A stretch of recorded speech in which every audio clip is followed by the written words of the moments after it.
like to hear something of the audience too. I have Manon here today, so I wonder, we talked about the word influencers, and I want to know in our audience, what do you think about the word influencer? What comes to your mind? So Manon will be coming around with the mic. I mean, not everyone should suggest at once, but if anybody wants to, contribute to the conversation, you're always welcome. Does everybody hear me well? Some people on the left, yes. Hello. I work at the fire department of Antwerp, and we are actually working on projects how to change behavior of people in general concerning fire safety, but also the environment, and how to increase their self-reliance when there's flooding or drought. And we were contemplating on asking influencers to support us. Yeah. So if we want to do that, how do we find the right person, and how do we engage them to do so? Because you guys all have your own story, but how could we involve somebody in our story? Anybody can answer. Okay. Yes, so... Maybe I repeat the question. So she's talking about they're busy in the fire department in Antwerp, and they're trying to look at sustainability and getting people to join them and support. So they're also looking at influencers and see how can they get influencers to join their story. So she's looking at ways that that's possible. So what I would suggest is, like, the biggest mistake people do when they want to work with content creators, to be honest, I don't really like the word influencer. Personally, I think we are on the same page about that. It's don't base yourself on figures. Often you're going to see some people that have 1 million, 2 million, 3 million people, but actually the best way to do is to really focus on values. Do they really believe in your message? Because if it's just to get money to talk about your message, then first people are going to feel it. They're not going to... a lot of people at the moment are using their presence online just to sell some media, let's say. But there are a lot of people that actually really believe in what they do, and probably, for sure, if it's something related to all the things that you mentioned, there are people that really believe in that, and don't focus that much on the rest. This would be my tip. Yeah, I definitely agree with that. And just to quickly add on, it's a really great point, is also when you're looking at involving people who speak about climate and environment, is that there are a lot of people who may not have the big figures, like was said, but actually have quite a lot of credibility in the climate and environmental space, and people who have a very strong hold of their community, and maybe finding people who have strong community connections who can also influence their own community in resilience. Okay, thank you. I think this is a perfect segue to go towards the storytelling, right? Because as content creators or influencers, it's important to, your storytelling is important. So first, I want to know, what does sustainability mean to you? Because I hear that it has a lot of meanings to different people. So I want to know from any one of you, what does sustainability mean to you? I can try, yeah? Okay, well, it's already hard, because in French it's not the same meaning. In French we say durabilité. Okay. Something we can keep in the long term, which is very different. The sustainability means also soutenable. It's really two different words, but if I got to say in our translation, durabilité, is like, how can we manage the planet with the planet boundaries, with the whole life on Earth, animals and vegetables and trees and everything. How can we keep the place safe and also keeping the food for everybody and keeping a decent life for everybody? That's why I call sustainability for myself.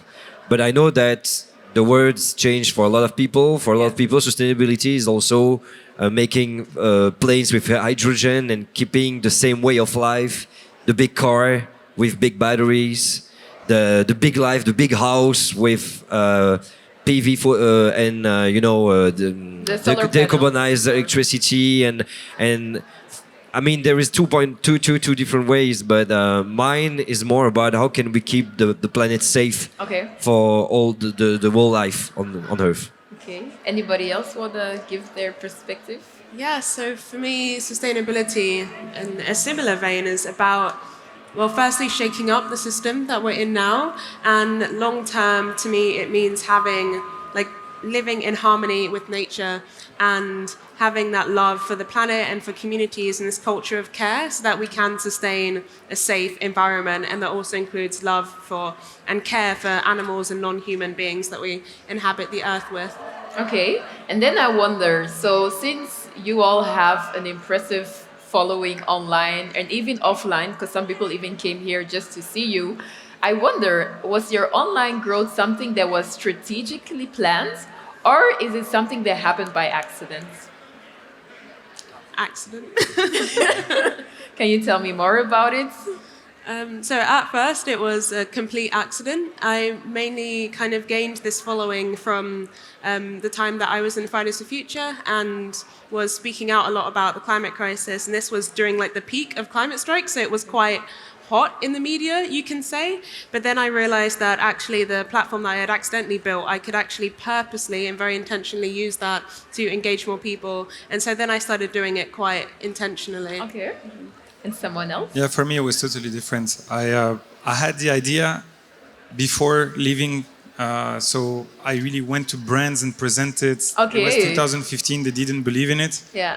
I signed an NDA, so I cannot say what brand, but it's like little cameras. Like you recognize yourself. Then they didn't believe in it, and so I said, yeah.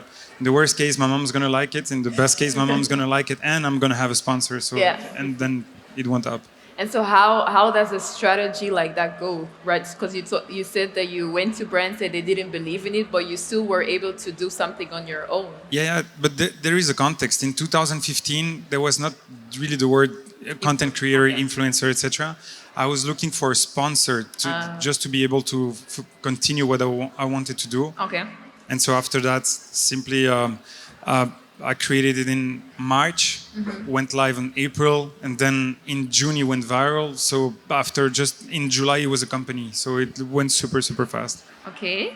And you all have mastered the gift of storytelling. You're here on stage, talking about your story. How do you convince an audience to see the importance of climate change through storytelling? Maybe Vinz? Well, I say it's for your life and for your future, the future of your kids, but not only your kids, just you in the next 5 years, the next 10 years.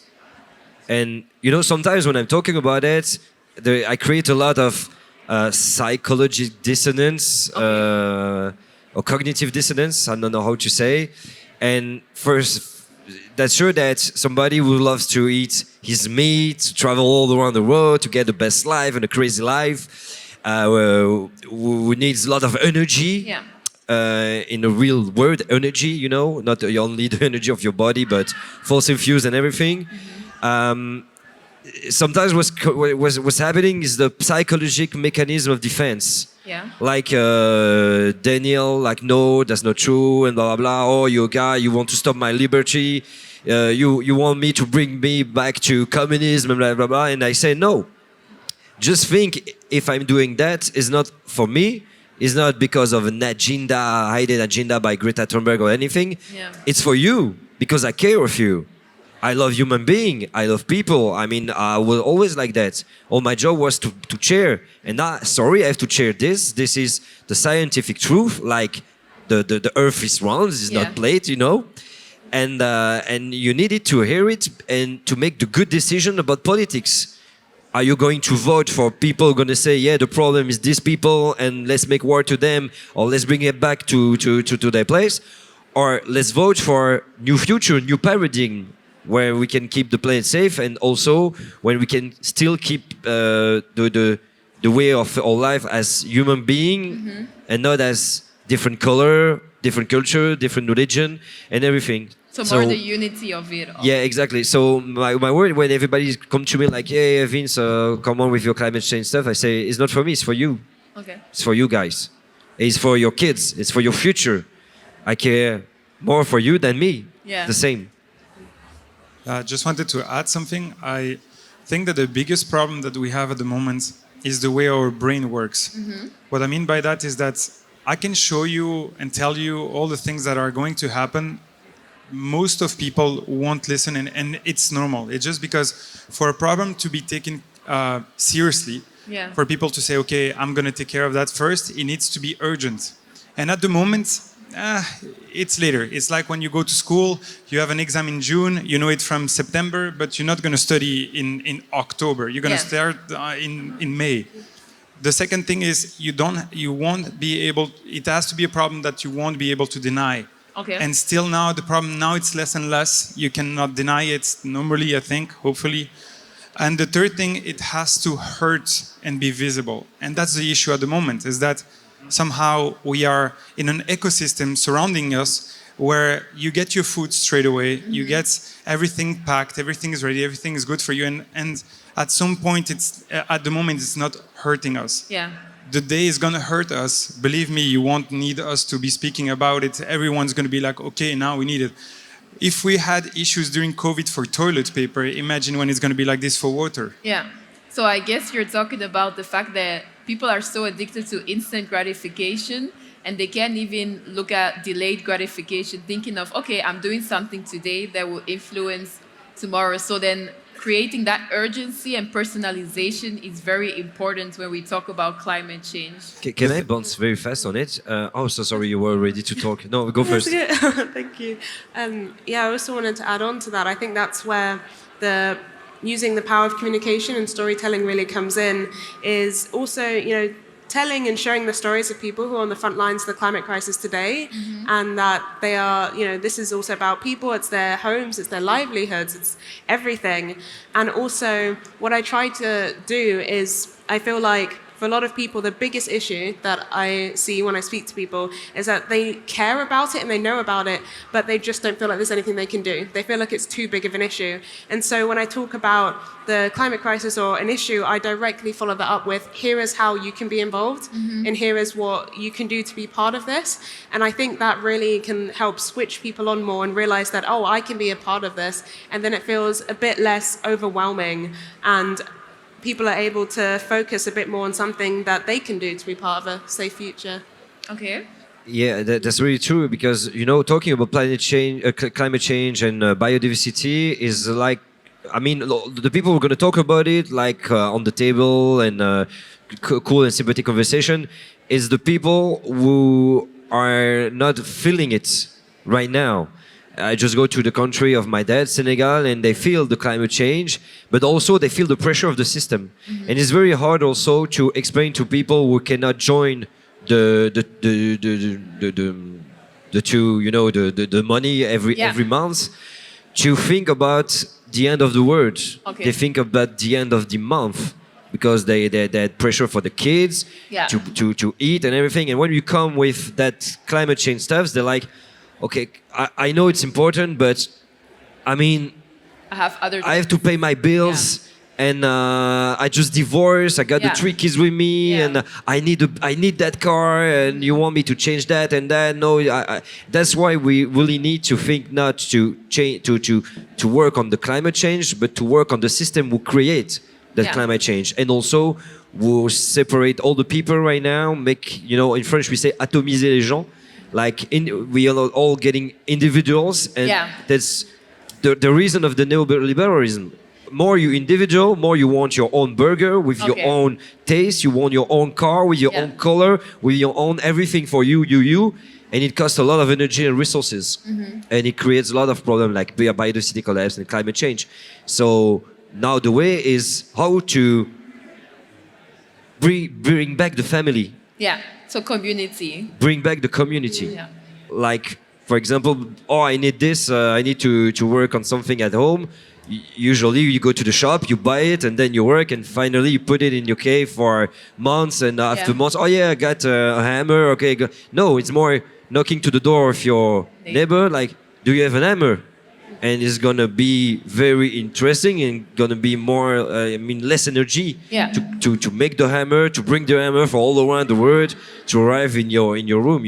Okay, so if I hear you well, you're talking about, recreating the sense of community and, not being so focused on individualism. Obviously, right now we live in a time where individualism. More you individual, more you're going to consume and be a good consumer.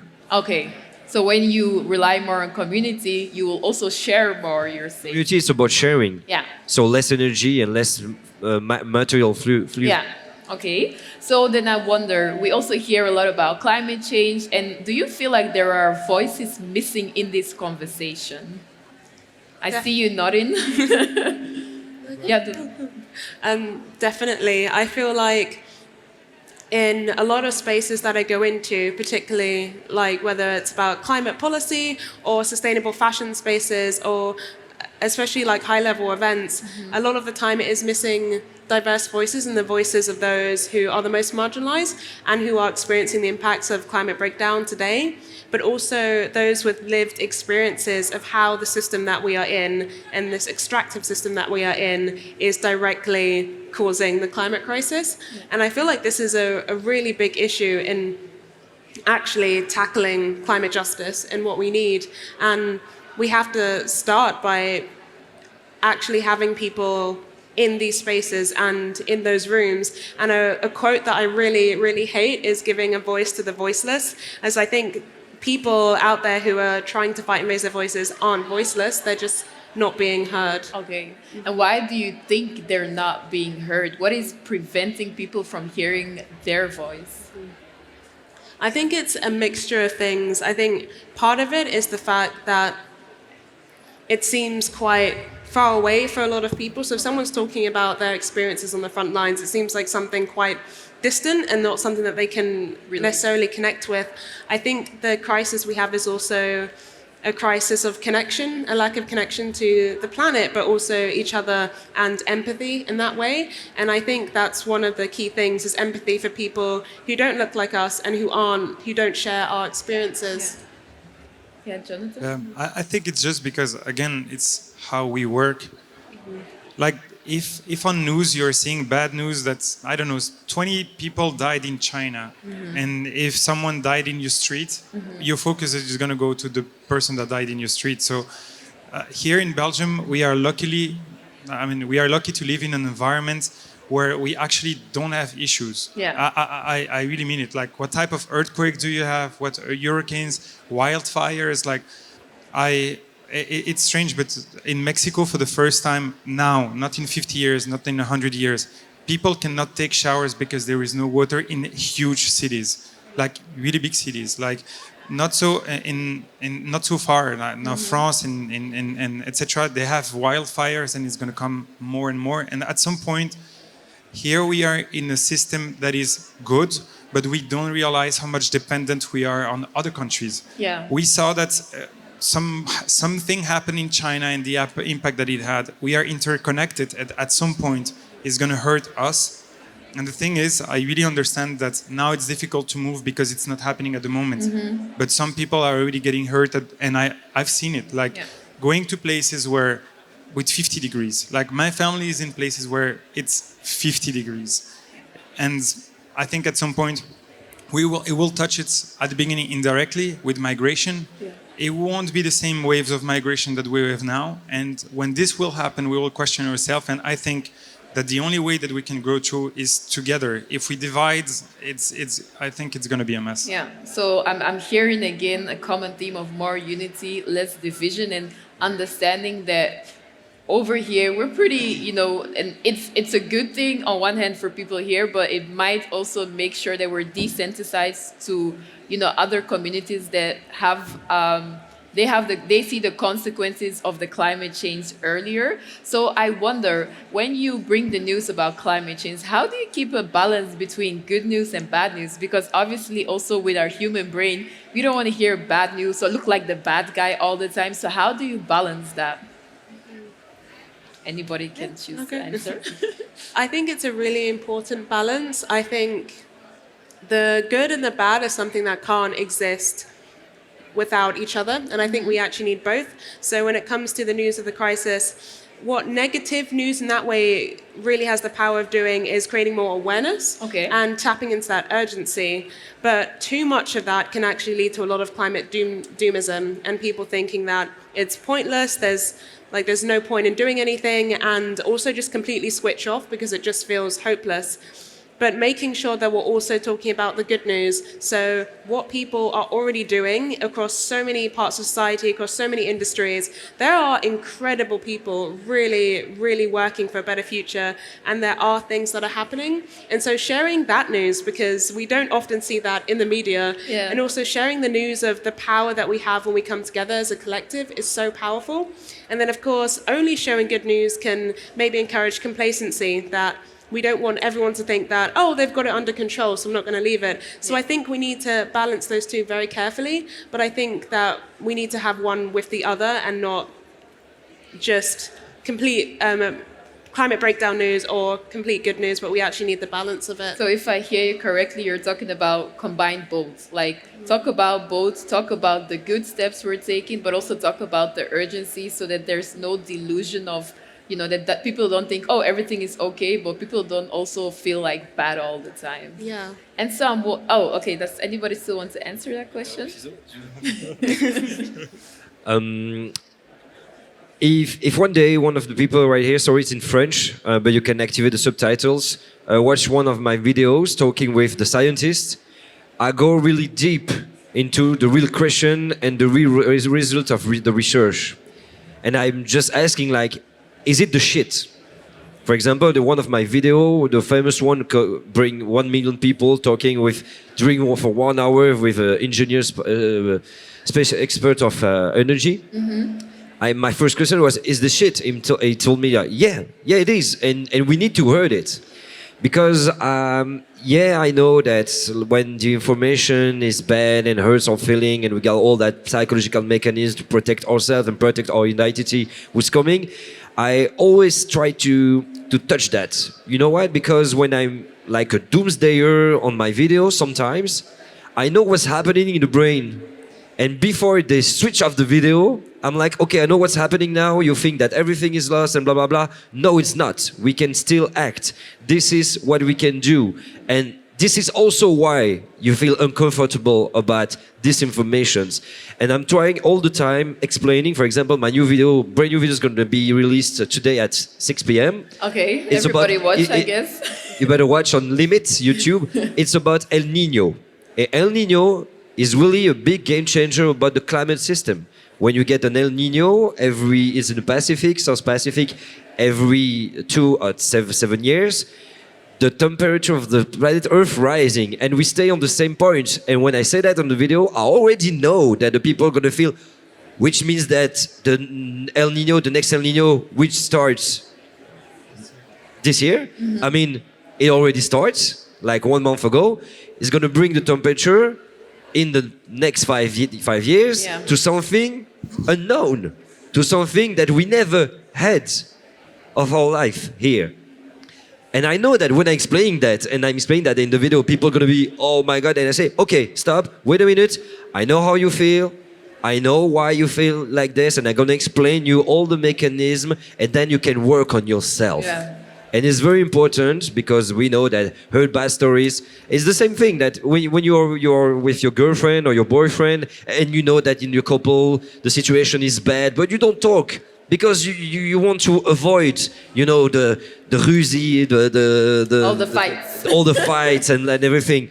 But you know that if you can handle with your feelings, your emotions, and really work on yourself, the conversations will be great and better, and we can reach a real action about your couple. It's the same for the planet. Working on your own ecology brings the best ecology for the rest of the world. That's what I'm trying to do on my video.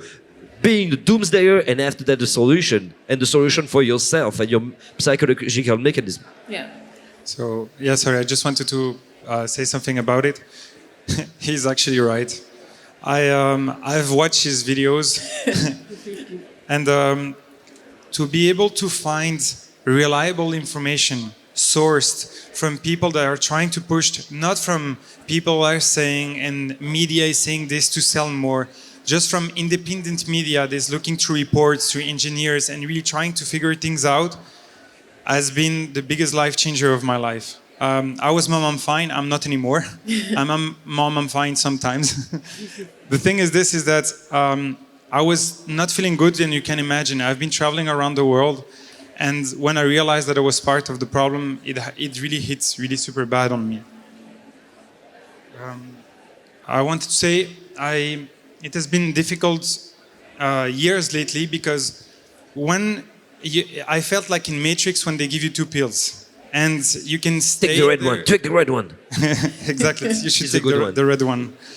The thing is this, is that I really felt like this because the guy that mentioned, my girlfriend cannot support that guy anymore, because he's a scientist that has millions of people following, explaining the best way. I really recommend you to look at his work. It's Jean-Marc Jancovici. If you speak French, it's even subtitled in English sometimes.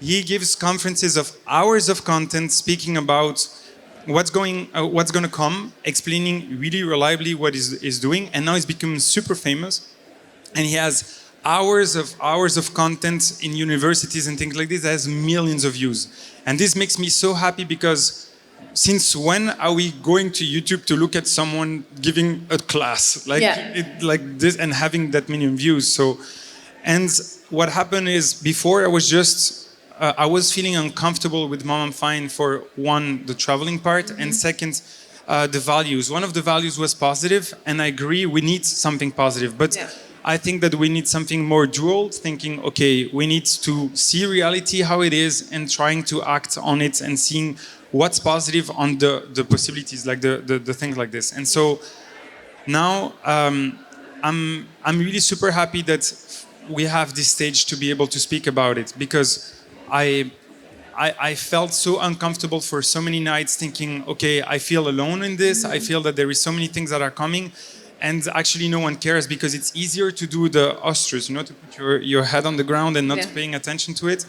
And I'm also full of contradictions. Like I try to do my best to stop eating meat for years, to stop traveling 70% less and taking trains instead of planes, and then except if it's an island, and doing a lot of things, and also, but it also had an impact on my own life, and so I didn't know how to balance all of that.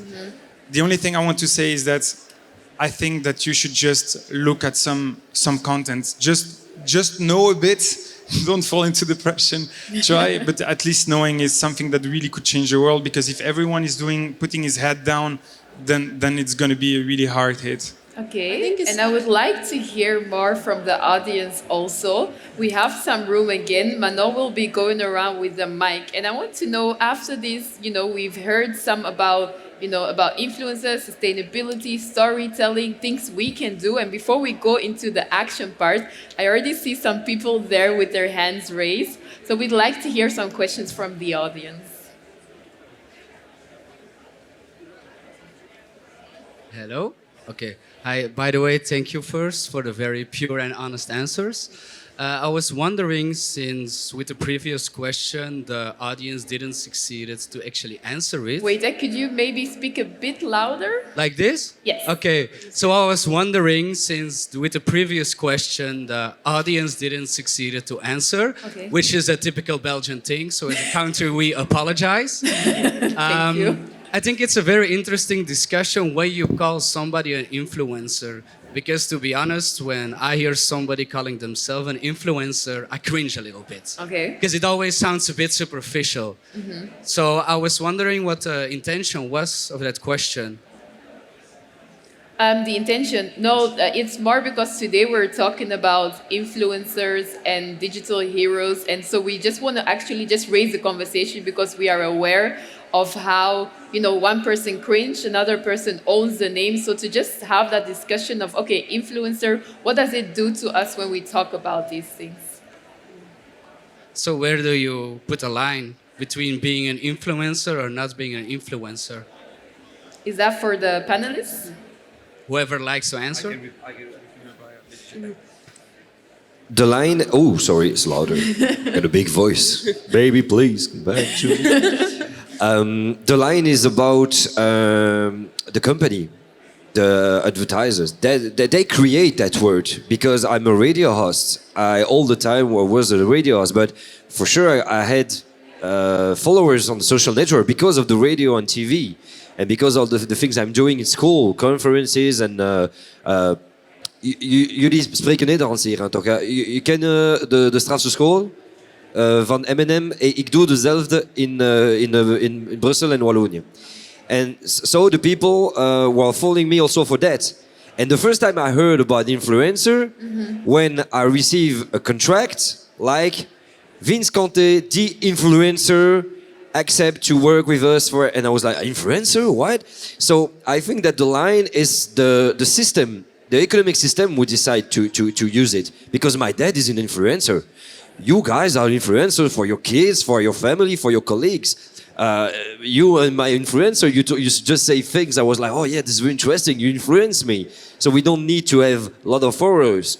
But the construct of the companies, about the economic system, we need to sell stuffs. They was like, okay, let's transform the French we say homme sandwich, the sandwich man. I don't know if the same. You know, remember past centuries ago, you got one guy with what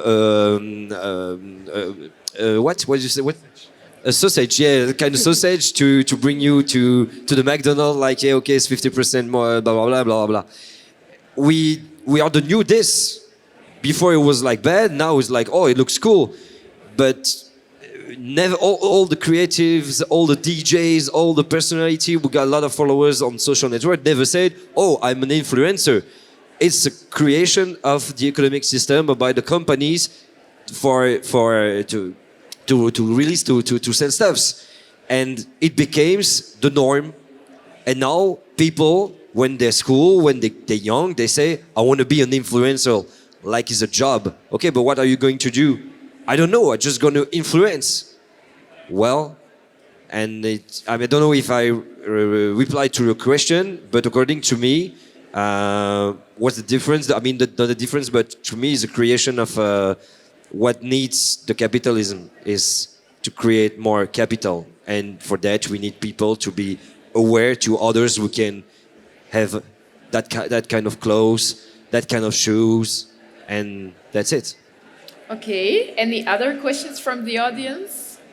Okay, we have one in the back and then one forward. Yeah, this is nice. So we're building... Could you also talk a bit louder? A bit louder like this? Yes. Yeah. Okay, so we're building a company that tries to bring very complex situations in political, economical, and social, ecological sphere, and explain them to youths using hip-hop slang and street language, and make it sexy so that it sticks. But what we see and what we have as a problem, so that's a question to the panel, what do you do with complexity and length? Because in the digital sphere, everything has to be around a minute, and it has to go fast, and it has to be funny.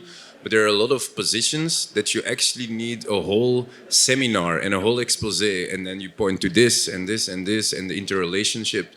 And so it takes a lot of depth to explain somebody something, to give them back their agency, to give them a view of the world, and to point out, like, you're there, this is a complexity, we go to the words there, yada, yada, yada. But how do you choose in between the fastness and the shortness and the depth? Where do you take that decision? Can I? No, go ahead. Sure. I think that's it. I always try to think how we work. And the thing is that our whole society, you probably read it from Harari, is based on storytelling. Everything surrounding us is story, like the bill that you have in your wallet, companies, everything is our stories. The problem is that you're fighting with another part of your brain that, if I remember well, I think maybe I'm wrong, it's limbic system against another one. So one is rational and it just figures, etc. And the problem is that it doesn't touch you. I can give you an idea. If we take something that everyone knows, it's COVID. When everyone was saying, this is the evidence, this is the facts, and we know that there will be this percent of mistake, then imagine it's like 0.111%. In Belgium, it might be 100 people that are going to be affected like this.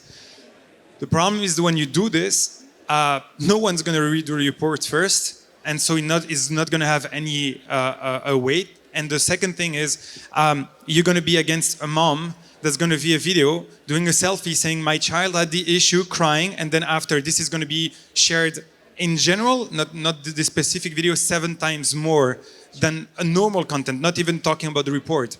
So the thing is that you have to play by the rules. Use storytelling. If you can touch people's heart, or if you can touch true stories, it's way better. Using facts and data, etc., and showing all of that, it's going to be way better than if you're just talking about things that are super important but won't touch people. So this, I think, would be the solution. I don't know if it helped. Okay, thank you. We have still time for the last question. So we're gonna have to later. You can maybe address it in one of. We have to talk later Exactly. because your question was really good, and I have a lot of things to tell you. Yes, Manon, she still had a question in front. Okay, thank you so much. So I'm working with climate scientists, and one thing I notice is that there's a lack of really pointing towards what we are working towards. So you already talked about balancing the good and the bad, but what do you see like the role of storytelling in really making it concrete and tangible for people what we are working towards, like a positive vision, and not vague, but making it something that we want to move towards. I would love to hear your thoughts. I'm happy to go first. Yeah, no, that's a really great question. Thank you. And I'm actually about to work on a project with scientists and storytellers and communicators on how we can best communicate the science and what is being worked on in the best possible way. And I would say that this is where it's really important when it comes to storytelling and communication to use the... Hold on, I actually lost my train of thought. Are you talking about how to make it like use the urgency and focus on certain topics and maybe not put too many things at once, or? Come back to me in one moment. Okay. Can I go first? Yeah, go ahead. The narrative is very important, for sure, and it's a little bit the same that I want to reply to the really charming guy right there. Is like, don't talk. Just take the science base, and don't talk about science with the people. Just talk about what do you love to do. I really like to go to Tomorrowland. Okay, why? Because people are beautiful. Oh, what do you think about the people who are beautiful? I love the clothes, like handmade clothes. Oh, great, handmade clothes. You love handmade clothes? Yeah, really. I think it's charming. It's different than everything we see about, when you go to Zara, to H&M, and to. Okay, we're still not talking about fast fashion and the problem, ecological problem, greenhouse gases about the fashion, but more like, okay, tell me why is this thing that you really love? Guess what? Maybe one day I can make my own clothes and doing upscaling. That's the name. Oh yeah, okay, let's go. It's to know.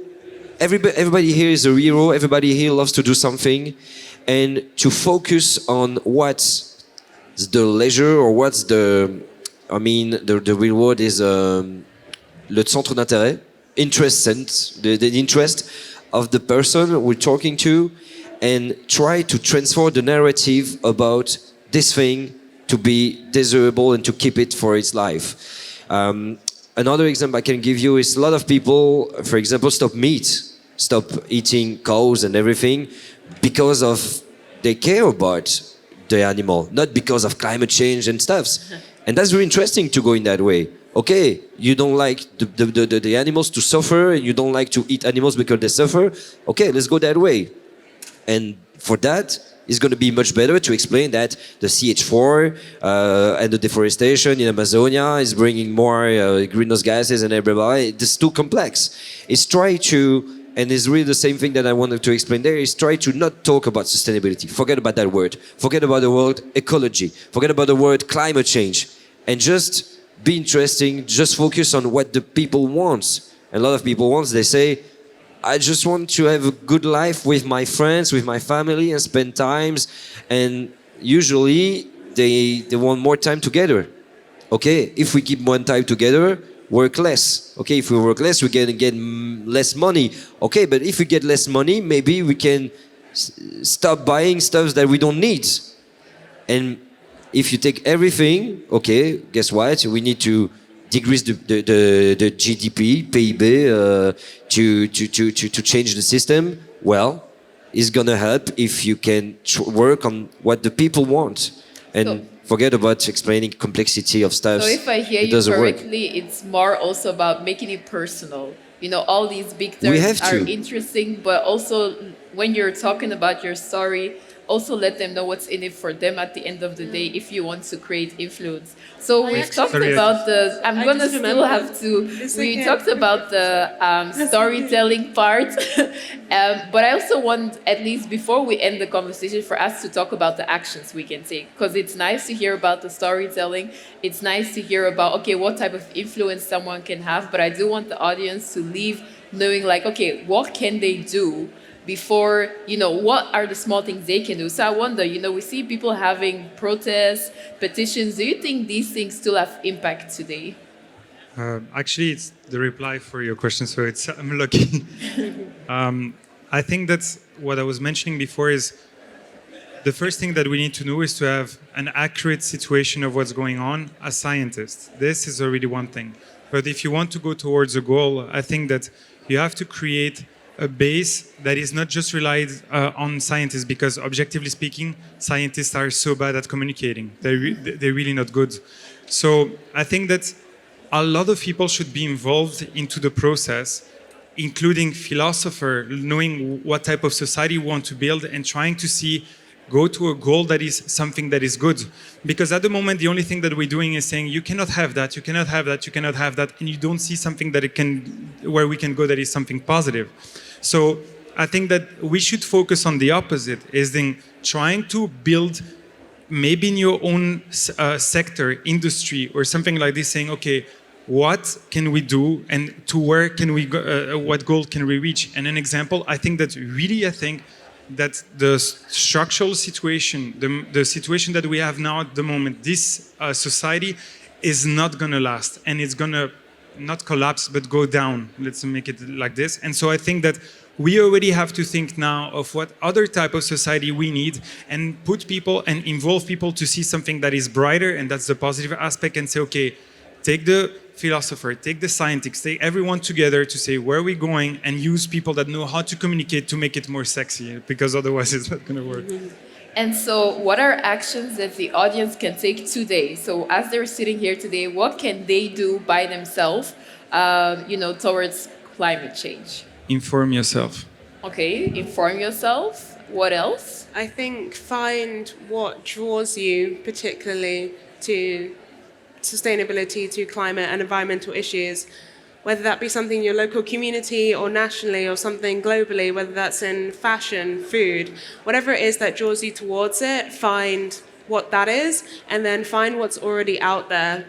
Many of you already have projects that you founded yourself and you're working on, which is amazing. And for those of you who don't know yet what to do with that time, is to then find if there's a local group or an organization or campaigns that you can support. And I think that's really important. I think that one of the biggest individual actions we can take is to be involved in a global movement collectively, and to always think about the community and collective action. And I think that is one of the biggest things that anyone can do. And Vince, last but not least. Well, I'm gonna try to make it in 1 minute. I think is be real about yourself and against yourself. Try to think beyond the masks. Try to know what's the most important thing for you and why you want to keep it. And try to think what's really not important and you have still in your life. Can be objects, can be people, can be toxic people. And try to work on yourselves. It's just on the work on yourselves, and it's hard. It's something very, very hard. Sometimes it can bring you to cry and to think that you lost your mind, you just lose your mind. But if you can reach that, you're gonna be straight down to the sustainability. It's not gonna be hard, it's gonna be easy, and you're gonna laugh about it.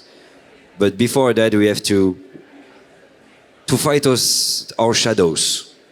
I hope it was not too philosophical. It's hard to explain that in English. It's the first time I do You're talking that. about, focus on inwards first, and then through that work inwards, you'll be able And to the rest will get- come. and- Decrease your carbon footprint, it will come. Yeah. Decrease your meat, decrease your ecological footprint, everything. But if you find Your within yourself- clothes, you need to buy this and this and Yeah. this, or I need to look like this Yeah. because I'm going to the place, people are gonna watch me, and everything is gonna disappear, once and you've done your the carbon work. footprint is gonna going down. The day you're gonna fight your shadows and you're gonna win against your shadows. Okay, well, first of all, I want to thank you to my lovely panelists for the information Thanks that you to were able to give to us today, and also the fact that, we've talked about how important it is to talk more about our planet, but also to not make it in a big, scary way. We talked about how communication is important. I see also the urgency. People are wondering, okay, how can we translate this message? And you guys have said, okay, storytelling is important, personalization is important. People want to know what's in it for them. So these things are very important. The good thing is my panelists are still here. So if you still have some more questions, you can definitely ask. I first want us to clap for the panelists that we have over here. Thank you, Wendy. Thank you. And then I also would like, you to clap for yourself. You are here, and that's already a first step into the movement. So clap for yourself. And for the rest, I, wish you a good afternoon. Hopefully, you're able to see, a lot of people get to communicate with each other and just learn more about the next steps we can do to, make our planet go viral. Thank you very much. And no plastics anymore.